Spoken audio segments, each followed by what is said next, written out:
And so we're going to talk about airports, we're going to talk about industrial city, we're going to talk about the one most people don't talk about, the ordinary man in Ebonyi. That's where we're going to. And fortunately for us, we have Chukwubuike Madu, who is a journalist in Ebonyi State and our guide. Chukwubuike Madu, good afternoon. Good afternoon, Barry. And how are you today? Fine. So, where do we start? We've talked about Ebonyi Airport and the issues. It's been in the news, and the governor saying that they have a lot more to do to get the airport ready in terms of safety. We've also talked some bit about the industrial city. But in all this, given that Governor Francis Mwefuru has this compact with the people of Ebonyi State, where does the average Ebonyian feature? Well, for me, if I want to be dispassionate about this issue, you have no choice but to be dispassionate about the issue. The issue of the industrial city seems like it. That is, if it is not enveloped in politics, if it comes out naturally, as intended, then I believe that one is a major project that will benefit the ordinary persons. Though the ordinary persons would not have the money to invest in terms of the funds, capital required, but they will gain employment. They will have ancillary businesses, because the park, if the industrial city is what it is it will create jobs. One of the issues we have in the society is joblessness. This will create job, and it's intended that you have required manpower. There will be available manpower, and it is strategic because it is on the Enugu-Abakaliki expressway. So the location is also good. It is close to a source of resource material, what they will need, like Ebonyi. In the southeast, I believe, from what we have seen, Ebonyi is most blessed in terms of natural resources, minerals. The deposits in the state, almost every part of the state is blessed with one mineral or the other. So, but in that axis, you have limestone, you have lead, you have a lot of things to granite, so it will help, and it's also intended that it will be a technological hub, where it will have also the market that is needed. There will be logistics center and all that. So I think it is strategic. There is intended to have power, according to what they say, constant, uninterrupted, whether that is possible. That will be left to be seen. Again, if what they do is right, it will have, it's a free trade zone. So it is good for business.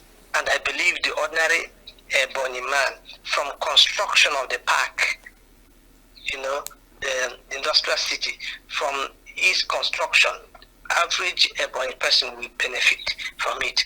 In terms of employment, they will also benefit.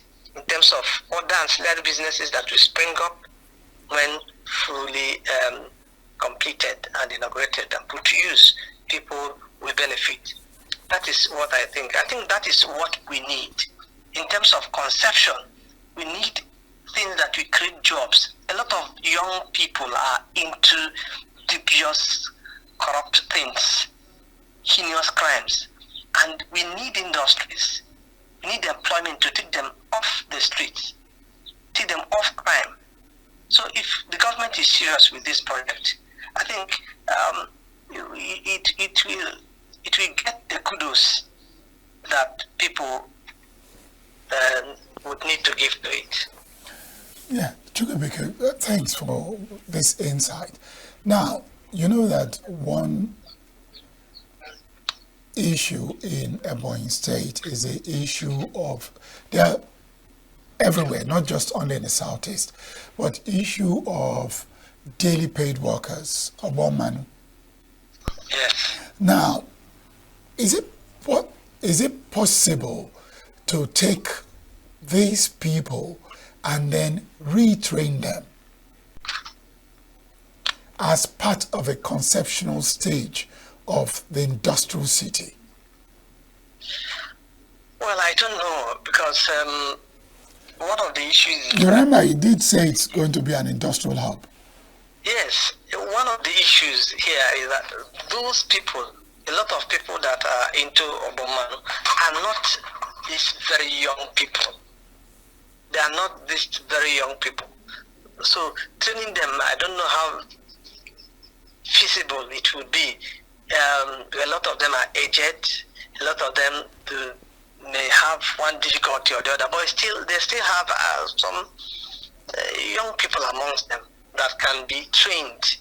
That's in my own view, because these other people want daily bread, that will bring money to their family. Their family people, they already need what when you want to train them. Period of training. Except the period of training will also encompass issue of payment. They will be paid while in training. So if that will be done, that will be feasible. But if there won't be such payments, it will be very difficult. But young people who are unemployed can be trained, because they need the skills to be employable. All right. Now, let's begin to look at these young people. And you're only talking about the industrial city. I know that the state government is also building some higher institutions in Ebonyi State. So how can they also fit in? Does the government have, I know you're not a government spokesperson, but from everything you can see on the ground, do they have any intention to encourage the younger ones to go to the School of Aviation or that of ICT?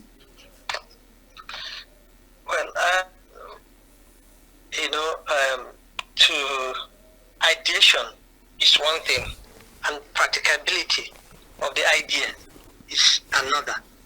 Left for the governor, from the way he spoke, he wasn't quite happy that in the Ebonyi State University, that there are courses people study that will not give them job opportunities.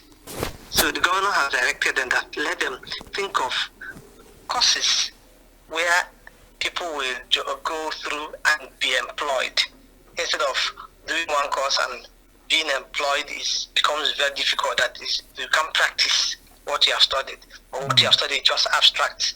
And a lot of people want what they can do even on their own. After going to school, if they are not employed by government, they can be employed themselves. So he wants practical things. He's talking about practical education, functional education. So that is what he has told the State University. It's a task he has given them. Coming to ICT and the Aeronautic University, if the government, if he is also sincere without any political interference, I think that is, these two schools or universities, institutions, are what the young people need, because they are things that are of modern age, technologically based, that they can fly and they can compete with their colleagues anywhere in the world. Yes. That is, if the schools are given to the right people to man.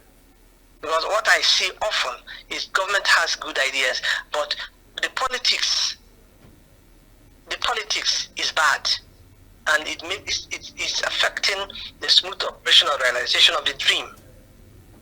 So if government doesn't allow politics to come in, especially in appointments, employment of those that will man and handle critical positions there, why not? We'll have a great thing. But I have my fear of political interference. Why is that so? Sometimes it is square peg in round hole, or round peg in square hole. I can say authoritatively, with the appointments the governor has made as a person, he's having challenges with some of those people employed. Every now and then, one issue or the other, signs of incompetence and greed. You know, these things are not, because there are people that they are giving to for political patronage. Their nominations they are giving to youths, you know, without ensuring that these people have the requisite knowledge and experience to handle such positions. Yes. So that is my fear too. But I want to share in your fear, but I also want to ask, at the end of the day, the buck stops at the governor's table. So what stops him Exactly. from holding those he has appointed accountable? To account. And then if they can't fit in, if you unfortunately are not a round peg to fit into a round hole, then they let you go and get the right person to do the job. Because at the end, for example, by May 29 this year, when people will be looking back at 2 years of governance, not just by him alone, but by all those who came in at the same time, Yes. they would all look at the legacies, not the pitfalls. The pitfalls will give everybody an opportunity to run them down. So Yes. it should bring everyone into account and let them do what they are supposed to do. Yes, for me, this government in Ebonyi State has a lot of projects to their credit, but the issue is delivery of those projects. For example, recently I monitored construction of 26 special primary schools, school blocks. Each is a one-story building of 12 classrooms. You know, they awarded it under they used what they call advanced payment guarantee, APG. You know, with that APG, contractors are paid by banks according to the level of work they have done. Now, their monies are in the bank, in their own account. The contractors that won the bid, the money they have for the funding, the funds are already there in their own account, but they can't access it without bank's authorization. Okay. The bank has to verify that they have executed to certain level that such money they should be paid to them. Okay. So, and they are now finding it difficult to execute some of the projects. The contractors are complaining. But when you come there, you will see that there is justification for that APG. So if government is serious, because the Universal Basic Education Board, the authority there, they are saying that because of what has been happening in other projects government is doing, they don't want government to feel bad they could not execute such projects. Okay. You know, they want to help the government to realize these dreams. Because they are seeing that government awards projects give people money, they don't do anything at the end of the day. You can take a look at the buildings. They are the bungalow. They built for displaced persons. They were giving money over 1 year ago, nothing to show for it, except when they started. The government decided to start arresting the contractors. They all rushed back to the site. You know, building for traditional rulers. One traditional ruler complained of structural defects in his building. It has not been completed, and a lot are also complaining about inferior materials used and the slow pace of work. Yes, the money is given to them. Should have taken the building well above where it is currently. Yes. So except people decide to help the government, because it's a young man. You know, it's a young man, and it's not just a political neophyte, but to some extent, it's a greenhorn, despite being a speaker for 8 years. Yes, it's a young man. There are other things that governance requires. Okay. So he needs to be helped. You know, he needs to be helped because some people are taking him for granted. That is my opinion. Okay, then. I'll leave you with that opinion. Chukwubuike Madu, thank you very much for coming on to Southeast News. And from Chukwubuike Madu, we'll take another trip Stay with us.